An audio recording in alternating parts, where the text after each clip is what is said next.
So this video was supposed to be a beetleweight build video, but there's one slightly fundamental problem, which is that I've already built it. I will be answering many questions which you're probably wondering, such as, why is it so fucking wide? The first thing you'll notice about this robot is that it uses a FingerTech beater bar, and this is because I'm just so incredibly original.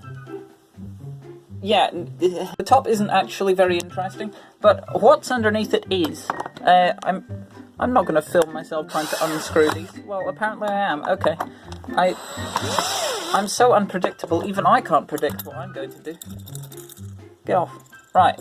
Okay, under the lid, you'll find that it's a fucking nightmare. As you can see, once we've got the battery in, it's even worse. I've got my receiver here, I've got all of my ESCs in a little hell bundle over here, and then, because I'm so immensely original, I'm using a 2836 prop drive. Not like anyone's ever done that before, but I am maybe slightly original in that I've geared it like an idiot. We don't talk about the Dean's connector link.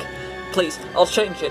Forgive me. I know it's cursed. I'm sorry! Of course, drive motors are for bitches, so I've not bothered to protect them, because let's be honest, they're not really a vital component. I have two of them, so like, if one of them gets destroyed, oh well, I have another one. It's fine. I made these wheels. Well, I didn't make the wheels. I made the tires out of an old camping mat. And it was probably about 50 years old, and it had previously been used for transporting a boat, and that's how you know they're really good. Like, if you want to make wheels like this for yourself, you want to make sure they're aged to perfection, and then you just cut them into strips, stick them together with hot glue, and then coat them in liquid latex. It gives you actually pretty decent grip, although at the moment these are covered in sawdust, so why? If you look at the underside of the robot, you can see basically everything that holds it together, which is probably not enough screws. What am I doing with my life? Also, you might wonder, why does it have these weird brown bits on it? It's because most of this is made out of a chopping board, which I found in the garden. Thought it was HDPE. I really thought it was HDPE. Turns out it's not HDPE.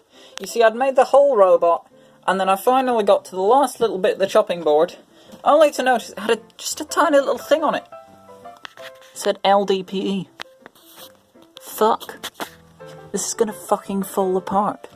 My bulkheads are HDPE, so they're also full of holes because I needed to save weight. We also have a nice locking bar which comes through here, and it just slides out like that. Wow, isn't that lovely? And not at all fiddly and inconvenient. I'm using these slots to adjust the belt tension. So basically these are the bolts that hold in the motor, and you can tighten them up in these slots to hopefully hold the motor in place, and then loosen them and you can move the motor backwards and forwards to adjust the tension. At some point I'm hoping to put some screws in here, similar to chain tugs that you might find on a bike, and that will essentially stop the motor from sliding further forward than I already want, because I'm aware, like, this could easily allow the motor to slide around. Something I want to upgrade in the future is these 25mm motors. They're the metal-backed versions, so they're fucking shit. And they have no torque and no speed. These are actually 620 RPM ones, because I bought these when I was a child and I was stupid and I didn't know what RPM to get. But it does actually have a benefit, which is that it actually has the torque to use the robot like a thwack bot, which I think is quite neat. So hopefully when I upgrade the drive, it'll still have the torque, but also have a bit more speed. Also, I'm hoping to turn everything that's currently LDPE into something more, well, less cheese-like. I think the arms could probably stay as LDPE, because I really like how flexible and bendy they are. But everything else, like, everything's just a bit, like, if you look, it's just a bit floppy.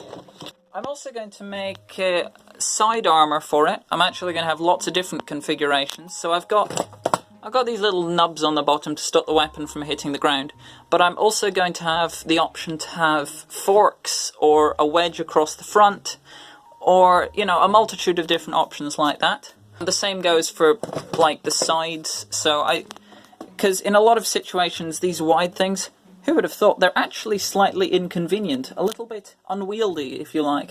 So I'm also going to have an option to have some titanium pieces which just come around the side like that, and hopefully stop things from yeeting me. Obviously, some robots, it's not going to be a good idea to have me drive motors out and flapping in the breeze. So I'm also going to probably work on some top armor, just in case I fight something horrific like Soul Loser or Stratus, because those are fucking terrifying. Please don't hurt me.